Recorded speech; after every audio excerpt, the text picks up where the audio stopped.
About a month ago, I discovered picky pads, and ever since I have been obsessed.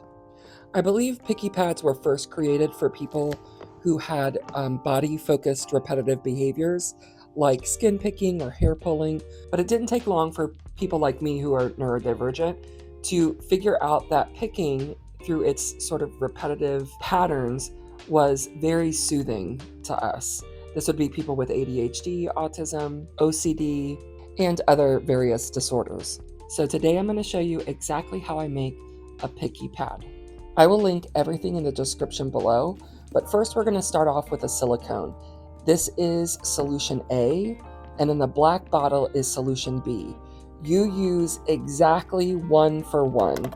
So if you pour in a 1/4 cup of solution A, you'll pour in a 1/4 cup of solution B. And then you are going to stir. And when you think you haven't stirred enough, you're going to stir some more.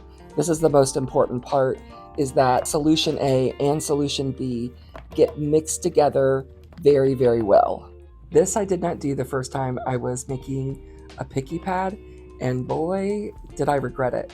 I am putting a very thin layer of Aquaphor, you could also use Vaseline, into the molds so that the picky pad will actually pop out. Because this is what happened when I did not do that. It was so stuck, I had to, you don't even want to know. Just trust me, use the Vaseline or Aquaphor. Your next step is going to be to layer completely the bottom of the mold with the beads you want in your picky pad. I try to lay my larger beads with the very large holes in the middle. I try to lay most of them up, and that's so the silicone can get into them. This makes the picking a little bit harder, which is more satisfying, at least in my opinion. And for these charms, what I'm doing is I'm laying them face down, and that way when you flip over the picky pad, you'll be able to see them. Now that I have the first layer of beads on the bottom of the mold, I'm now going to re-stir my silicone just to make sure both A and B are fully combined. Then I'm going to pour a thin layer over the beads until they're just covered. Then I'm going back in and starting my second layer. This is going to be the top of the picky pad, so when I'm putting in the charms on this layer, I'm going to have them face up, because I mean, look how cute they are. We definitely want to see them as we're using our picky pad.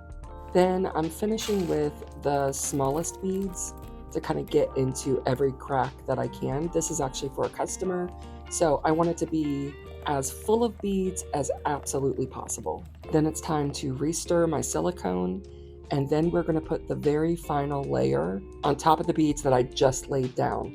I'm giving it a little tap just to make sure the silicone is even. Then I'm going to allow this to sit overnight. It's the next day, and so it's time to demold my picky pad so that I can ship this off to a customer who's in Richmond, Virginia. This part always makes me nervous. I'm using an X-Acto knife, which may not be the smartest move because you could easily cut the silicone mold. Nonetheless, this is what I do. I'm just trying to break the seal, because once you break the seal, it comes out very easily. This channel is called Your Sensory Store because I'm obsessed with ASMR and sensory. So listen to this heel sound. I love it.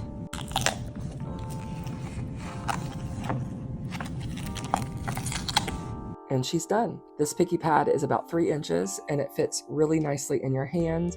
It's rather thick and has plenty of beads. They're stacked side by side.